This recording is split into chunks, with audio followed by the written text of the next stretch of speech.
Since there are so many Excel files going on here, I thought it might be helpful to explain how I use all of them. So this is the SAT data tracker. We start this back in like September. The same day I introduce why the SAT matters to students and all of that. We pick a dream school, so like if we could go anywhere in the world, where would it be? And then students look up that school's average SAT score. And so by plugging in that number, you can see it creates this like blue line. If there's no number there, there's no blue line. But by plugging in a number there, this sort of sets the bar, and this is ultimately the goal students are trying to meet, is this blue bar, whereas the green bar is always there. It indicates just being college ready.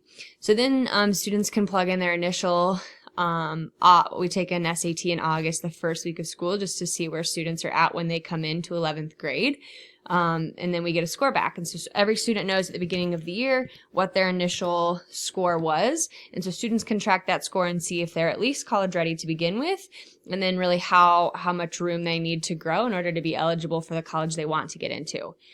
We take another SAT in January as a whole school. It's our mid-year SAT to see where students are at, how much growth they have made. And so students will get that score and they plug that number in here too. So then these first two data points indicate like the two tests we take as a full school. And then whereas this over here is like something students fill in as they go if they're taking practice tests on their own. The tab, so that's at the beginning of the year we do most of this. The tab we use the most throughout the year is this math prep tab. So I said we do a lot of practice in class. We do something called content days. So everything that we would see in this column would be a content day. So I pick a piece of content that I think is heavily tested on the SAT. We spend a few minutes looking at types of questions that might be asked, and then students take a timed test. So for example, trigonometry, in that lesson plan, we might just like review, you can see, we might just like review some basic, do you remember SOHCAHTOA? Do you remember how to find trig functions for different angles? And then here, let's do some practice SAT questions together.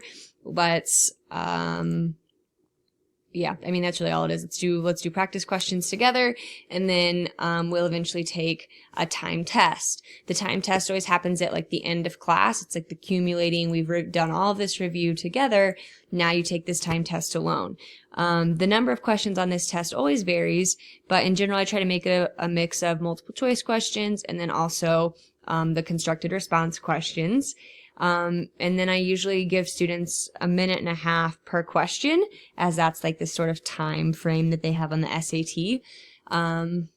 So I give them that long to take the test, and then I would use the grading by performance bands Excel file I sent you. So the first tab, the performance bands tab, might not be super helpful for you. Our school spends a ton of time talking, like grouping students into performance bands, and so based on their initial SAT score, I know the performance band of all of my students. So my strongest students are in performance band 4, and out of 800, their average when they came into junior year was a 642. And so all of these numbers are numbers I have plugged in, whereas I'm saying I'm expecting them to grow 60 points. Whereas like my lowest students, my PB1s, had an average of 462. I'd love for them to like grow 100 points. Yeah, so then this would tell me how many questions students would need to get correct on the SAT in order to achieve that kind of growth. There are some times I give students like a full SAT quiz, and I'll tell them I'm going to grade it by performance bands. The reason I do this is that if I give a 20-question quiz, I would expect students in this group to be able to get 17 of those 20 questions right, just because of the level they came in at. Whereas students who are in performance band 1, my lowest group of students, might not be able to work as quickly as these students.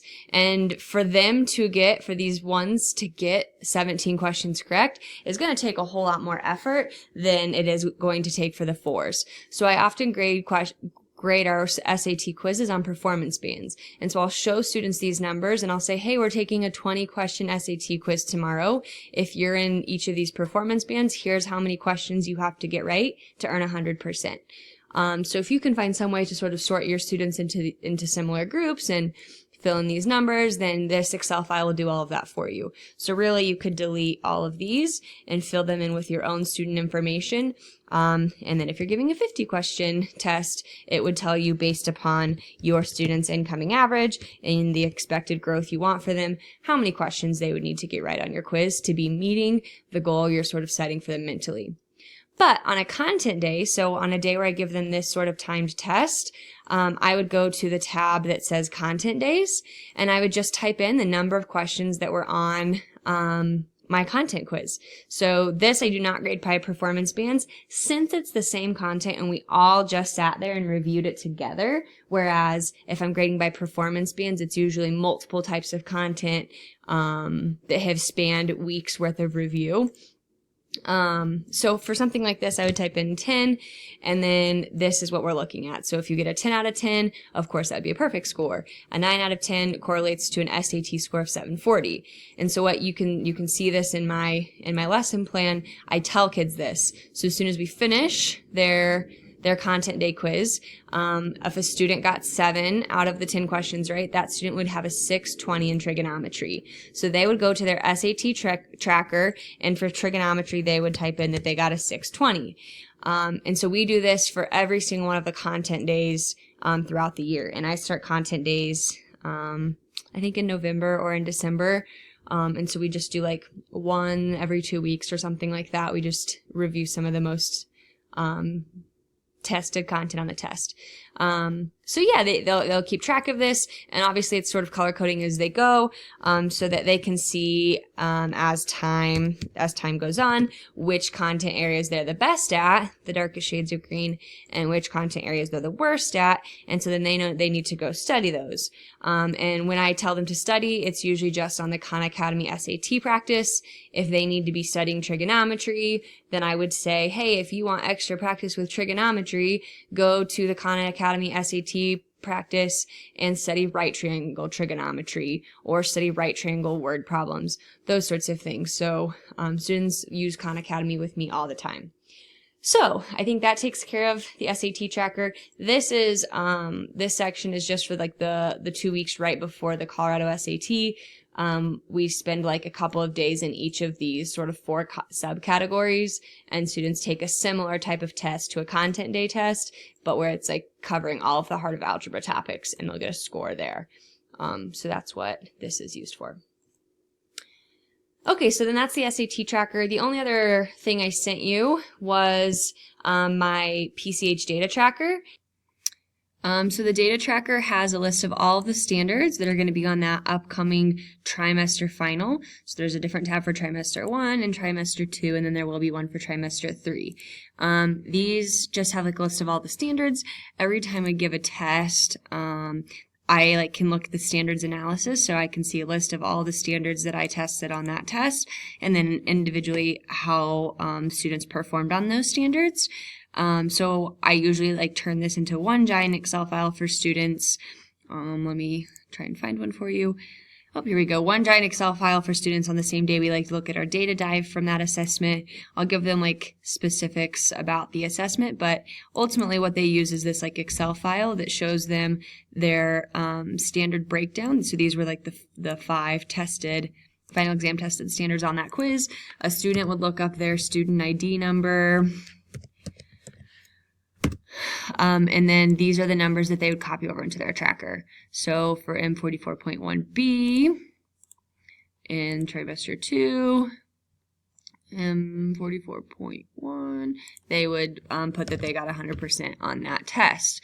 And then maybe on the summative, they only get a 70%. And then maybe on a formative, I spiral that question and they get a 40%, and so on and so forth.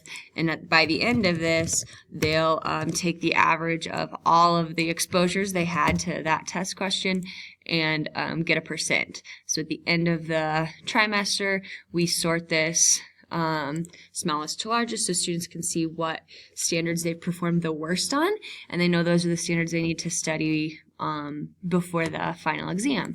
To help them study, I give them what I call review tabs. Is this the right? Yeah. Review tabs where I have like a list of all the most tested standards and then sort of break them down by unit, just like I did on the tracker. So I've got just like tons of practice questions here. So a student who struggled with M31.7 would go to the M31.7 tab and study those questions. And then we also spend some time in class doing that as well. So then that's how we use this tracker to help students sort of own their data and own practicing what matters for them. Here they also still have their fluency trackers for every trimester. Like I said, these are not every single fluency drill we do, but ones that I specifically call like try one fluency, that would be the skills throughout trimester 1 that I think are most important. It's always a 5-question test, and so I always have students put their score in out of 5, so they can track and see which ones they do the best on and worst on. And then at the end of the trimester, they usually go back and practice the ones they've done the worst on before we take what I call a fluency final. And if you're interested in hearing more about a fluency final, it's just literally 15 super easy questions that anyone who has been doing fluency drills in my class should be able to answer, and sort of helps balance out what are sometimes low summative or low final exam scores with the fluency final score. I weight those as final exam 80%, fluency final 20%. Anyway, those are how I use all of my trackers. Hope that was helpful.